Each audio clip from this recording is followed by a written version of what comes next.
સવારે દોડદાયા થઈને દૂધ લેવા માટે જવાની. તારા કારણે મારે પણ ઘરે બેસી રહેવાનો વારો આવ્યો છે. હદ છે યાર.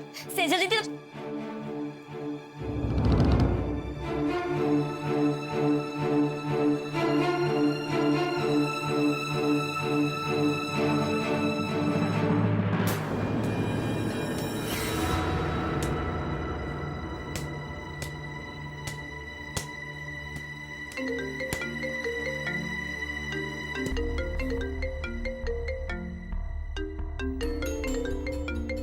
રાહુલ, સવારના? હા રાહુલ, બોલ. શું બોલું યાર? મને તો એમ કે તું ખુશીના મારે મને એમ કહીશ કે વાહ રાહુલ વાહ, તે તો મારી સવાર સુધારી નાખી, રાત અજવાડી નાખી. Thank you Rahul, thank you. કેમ ભાઈ, એવું તે શું તે તીર મારી નાખ્યું? એટલે રાતે મેં તને જે કિંજલનો ફોટો મોકલ્યો હતો, હજી સુધી તે જોયો નથી?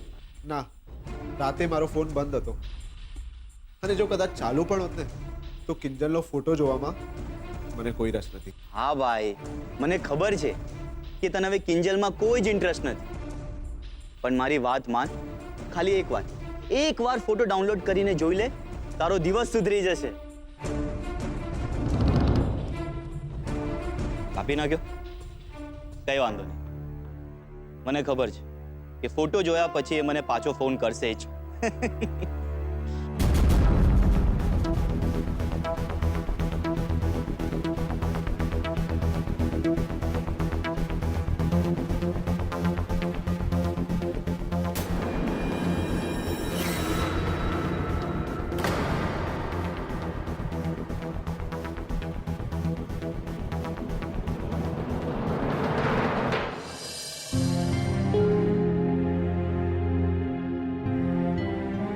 કિંજલ, બેટા ક્યાં જાય છે? મમ્મી, રોજ હું આ ટાઈમે ક્યાં જાઉં છું? મને ખબર છે બેટા, પણ તારા પપ્પાએ કહ્યું છે કે આજથી તારે દુકાને જવાનું નથી. મમ્મી, એ શક્ય નથી. પપ્પાએ સેજલને પણ ઘરમાં બેસી રહેવા કહી દીધું, અને હવે તું પણ એ જ વાત કરી રહી છે. તમે લોકો સમજતા કેમ નથી? આમ ડરી ડરીને ઘરમાં પુરાઈ રહેવું એ જ તો સુશાંત ઈચ્છે છે. જો, એ બધું મને નથી ખબર. તું બસ મારી વાત માન. વધુ નહીં તો 2-4 દિવસ માટે માની જા, પછી તારા પપ્પા પણ થોડુંક સમજશે. મમ્મી, કોઈ વાક ગુના વગર અમે શું કામ નજરકેદ ભોગવીએ? હા, અને શું કામ આપણું નુકસાન કરીએ? આજે સેજલના હાથમાંથી નોકરી ગઈ ને. હું તારી વાત સાથે સહમત છું બેટા, પણ અત્યારે એ કોઈનું કંઈ જ સાંભળવા તૈયાર નથી. મને પણ કહી દીધું છે કે તું તો ચૂપ જ રહેજે. હવે મારે શું કરવું? ભજન, ચાલ મારી સાથે ચાલ. આપણે બંને મળીને છે ને આમ રાધે રાધે કરતા બેસી રહીએ. કિંજલ, આમ ગુસ્સે ના થા બેટા, થોડી કૂણી પડ. જો બેટા, એમની ચિંતા પણ સાવ ખોટી તો નથી ને? તો એની ક્યાં ના છે મમ્મી? ગઈકાલે રાત્રે મારી પપ્પા સાથે સારી એવી વાત થઈ, તો મને થયું કે હવે બધું પતી ગયું હશે. પણ મારાથી આમ કામ વગર ઘરમાં બેસી રહેવું અને ડરી ડરીને જીવવું એ મારા સ્વભાવમાં નથી.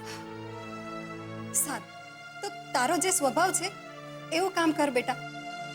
જો, આવતીકાલે જન્માષ્ટમી છે, અને દર વર્ષે તું મને એની તૈયારીમાં મદદ કરે જ છે, તો આ વખતે પણ એવું માનીને ચાલ કે તે મને જન્માષ્ટમીમાં તૈયારી કરાવવા માટે દુકાનમાં રજા પાડી છે. ચાલ, માની જા ને બેટા. કિંજલ, કે પછી મારે તને પણ હાથ જોડવાના છે? કિંજલ, કિંજલ,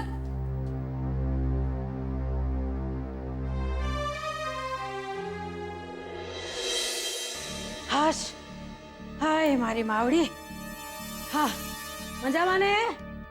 એ ગલબા, જા ચાલી આવ મારા આટું પૈસા.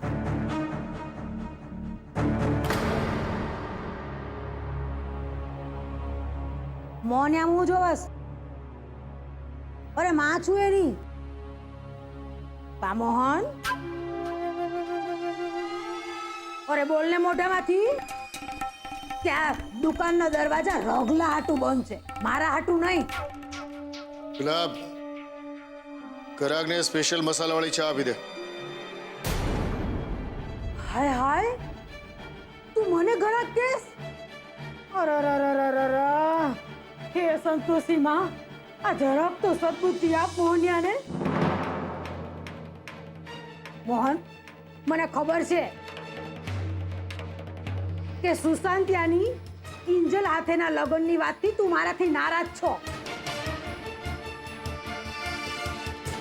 અરે તું એની ભોળી ભોળી વાતોમાં, મીઠી મીઠી વાતોમાં ભોળવાઈ નહોતો ગયો કે જોઈ? અને પાછું મારા જીવને થયું કે બાપના સપના પૂરા કરવા બિચારી આખું જીવતર હોમી દે. એના કરતા થઈ જવા દે કંકુના. ગુલાબ ચાપ ને બહાર એક પાટિયું મારી દે. કામ વગરની વાતો અહીંયા કરવી નહીં. અરે તેલ લેવા ગઈ તારી ચા. ક્યારની કીધા કરું છું કે જાણી જોઈને નથી કર્યું તોય સાંભળતો નથી. અરે 2 દાડાથી તારું મોઢું નહોતું જોયું ને એટલે ચા પીવાના બાને તારું મોં જોવા આવી.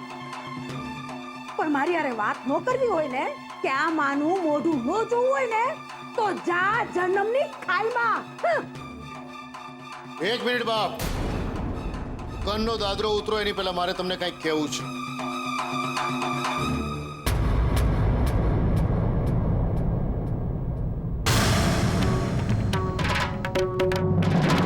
તમે જ કહેતા હતા ને, છોરું કછોરું થાય પણ માવતર ક્યારેય કમાવતર ન થાય.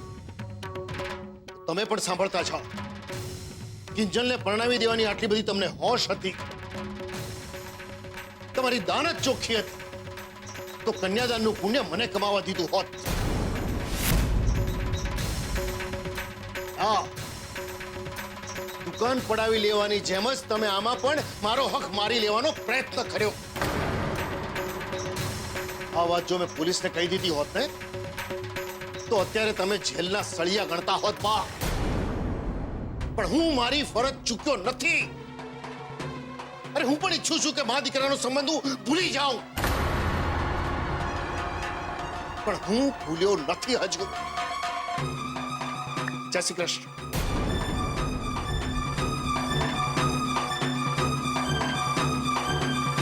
લાપ ચટરપાટ. હવે ધંધો કરવાની મજા નહીં આવે.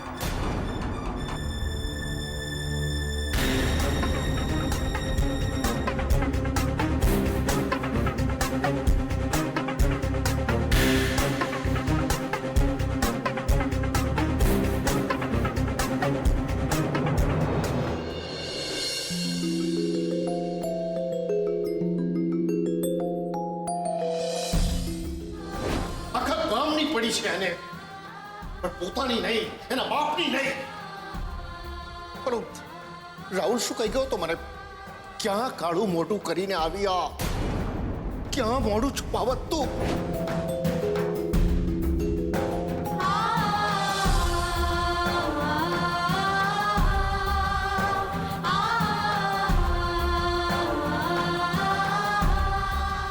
જે માણસ ખોટો છે એના ઉપર વિશ્વાસ કરીને તું એના લગ્ન કરાવવા માટે ચાલી નીકળી હતી, અને જે ખરેખર સાચો છે એની સાથે લગ્ન કરવાની ના પાડીને તું એવું કહી રહી છે કે એ પોતાના ચહેરાના માસ્ક પહેરીને બધાને ગેરમાર્ગે દોરી રહ્યો છે. ભવિષ્યમાં પણ જો તું ક્યારેય પણ કોઈ મુસીબતમાં હોઈશ અને આખી દુનિયા તારી વિરુદ્ધમાં હશે, પણ ઉત્કર્ષ જ એક એવો વ્યક્તિ છે જે તારા પડખે ઊભો રહીને બતાવશે. એ પછી પ્રેમના નાતે હોય કે પછી માણસાઈના નાતે. પણ તારા પપ્પાએ કહ્યું છે કે આજથી તારે દુકાને જવાનું નથી.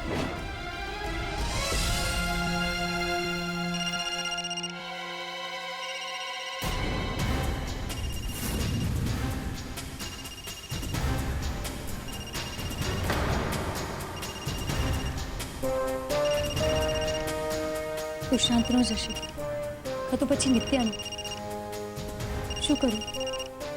ફોન ઉપાડું કે નહીં? જો તો ખરા, આમ પણ વાત તો કરવાની જ છે. હેલો. શું? હેલો, આખી હલી ગઈ કે નહીં મારી તાપી નગરની રાણી? ચૂપ રે.